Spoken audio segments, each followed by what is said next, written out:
இளைஞரணி நிர்வாகிகள் சந்திப்ப மாநாடு போல தொடர்ந்து நாம் நடத்திக்கிட்டு இருக்கிறோம்.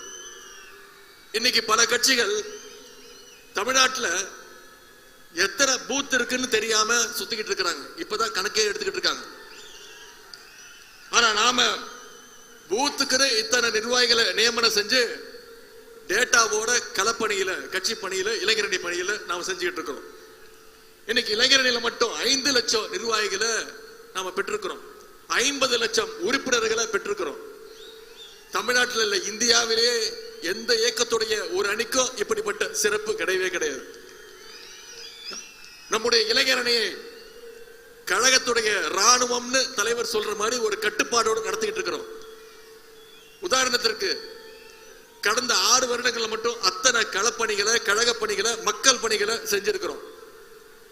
கடந்த 6 ஆண்டுகளை மட்டும் எடுத்துக்கிட்டோம்னா நீர்நிலைகளை தூர்வாரினது, சிறுபான்மையினர் நலன் காக்க சிஏஏ என்ஆர்சி சட்டத்தை எதிர்த்தது, கொரோனா காலத்தில் மக்களை காக்கிறதுக்கு ஹெல்ப்லைன் துவங்கினது, மாணவர்களுடைய கல்வி உரிமை காக்க நீட் ஒழிப்பு உண்ணாவிரதம், தொகுதிதோறும் கலைஞர் நூற்றாண்டு நூலகம், தொகுதிதோறும் பயிற்சி பாசறை கூட்டங்கள், 200க்கும் அதிகமான இளம் பேச்சாளர்களை தேர்வு செஞ்சது, வாசிப்பை மேம்படுத்த முத்தமிழங்கர் பதிப்பகம், கழக வரலாற்றை சொல்லுகின்ற முரசொலி பாசறை பக்கம், கொள்கை உணர்வை கொண்டாட அறிவு திருவிழா, இப்படி எத்தனையோ பணிகளை நம்முடைய இளைஞரணி வெற்றிகரமா செஞ்சு முடிச்சிருக்குன்னா இங்க வந்திருக்கக்கூடிய இளைஞரணி நிர்வாகிகள் அந்த வெற்றியுடைய உழைப்புக்கு முழு காரணம்.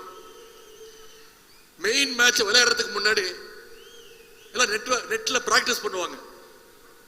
கழகத்தில் பணியாற்றுவதற்கு இன்னைக்கு இளைஞரணி ஒரு பிராக்டிசிங் கிரவுண்டாக செயல்பட்டு கொண்டிருக்கிறது. இதை ஏன் நான் இன்னைக்கு சொல்றேன்னா, இன்னைக்கு தமிழ்நாட்டில் இருக்கக்கூடிய பல சட்டமன்ற உறுப்பினர்கள், அமைச்சர்கள், மாவட்ட செயலாளர்கள், மாநகர செயலாளர்கள், ஒன்றிய செயலாளர்கள், இவங்க எல்லாம் இளைஞரணியில ட்ரைனிங் எடுத்து தாய் கழகத்திற்கு போனவங்க. நம்முடைய தலைவர் தலைமையில நடத்தணும்னு இன்னைக்கு இந்தியாவில் இருக்கக்கூடிய மற்ற மாநில தலைவர்கள்லாம் பேச ஆரம்பிச்சிட்டாங்க. ஆட்சியை பொறுத்த வரைக்கும் நம்முடைய தலைவர் அவர்கள் எண்ணற்ற திட்டங்களை கொடுத்துக்கிட்டு இருக்கிறார். ஒரு சில திட்டங்களை மட்டும் இங்க நினைவுபடுத்த விரும்புறேன். 2021 ஆட்சிக்கு வந்ததும் நம்முடைய தலைவர் போட்ட முதல் கையெழுத்து மகளிருக்கான விடியல் பயண திட்டம். அடுத்து பள்ளி குழந்தைகளுக்கான முதலமைச்சர் காலை உணவு திட்டம், புதுமை பெண் திட்டம், தமிழ் புதல்வன் திட்டம், நான் முதல்வன் திட்டம், 10 லட்சம் கல்லூரி மாணவ மாணவிகளுக்கு லேப்டாப் வழங்குகின்ற திட்டம். இது எல்லாத்தையும் விட இன்னைக்கு இந்தியாவையே திரும்பி பார்க்க வச்ச ஒரு திட்டம் கலைஞர் மகளிர் உரிமை தொகை திட்டம். ஒவ்வொரு மாசமும் 1,31,00,000 மகளிருக்கு மாதம் 1000 ரூபாய் நம்முடைய முதலமைச்சர் அவர்கள் கொடுத்துட்டு இருக்கிறாங்க. குறிப்பா இந்த மாசம் நம்முடைய முதலமைச்சர் அவர்கள் மகளிருக்கெல்லாம் மிகப்பெரிய ஒரு சர்ப்ரைஸ் கொடுத்தாரு. எதிர்கட்சிகளுக்கு மிகப்பெரிய ஒரு ஷாக்கை கொடுத்தாரு. மகளிரோட அக்கௌண்ட்ல காலையில 6 மணிக்கு எந்திரிச்சு பார்த்தா திடீர்னு 5000 ரூபாய் கிரெடிட் பண்ணி விட்டுட்டாரு.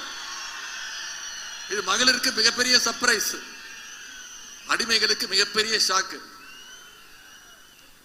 என்ன காரணம்? பாஜக அதோட அடிமை கூட்டம், பாசிச கூட்டம், சட்டமன்ற தேர்தல் வருது, அதை காரணம் காட்டி நீதிமன்றத்துக்கு போய் எப்படியாவது அடுத்த 3 மாசத்துக்கு இந்த உரிமை தொகையை எப்படியாவது நிப்பாட்டிடலான்னு முயற்சி பண்ணாங்க. நம்முடைய தலைவர், என்னுடைய தமிழ்நாட்டு மகளிருக்கு நான் கொடுக்கக்கூடிய 1000 ரூபாவை நீ தடுக்க முயற்சி செய்யறியா, இந்த நான் கொடுக்கிற ஒவ்வொருத்தருக்கும் 5000 ரூபான்னு கொடுத்திருக்கிறார் நம்முடைய தலைவர் முதலமைச்சர் அவர்கள். அது மட்டும் இல்ல, கோடைக்கால சிறப்பு நிதியா 2000 5000 ரூபாய் சேர்த்து கொடுத்திருக்கிறார். இன்னொரு வாக்குறுதியும் கொடுத்திருக்கிறார்.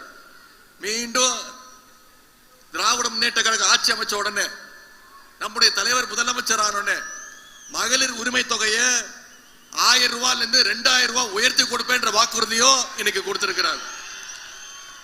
இதுதான் நம்முடைய ஆட்சிக்கும் சங்கி கூட்டத்திற்கும் இருக்கக்கூடிய ஒரு வித்தியாசம். அதுவும் தலைவர் 7 மணிக்கு கிரெடிட் பண்ணார். நம்முடைய தமிழ்நாட்டு மகளிர் 9 மணிக்கெல்லாம் போய் பேங்க்ல போய் வித்ட்ரா பண்ணிட்டாங்க.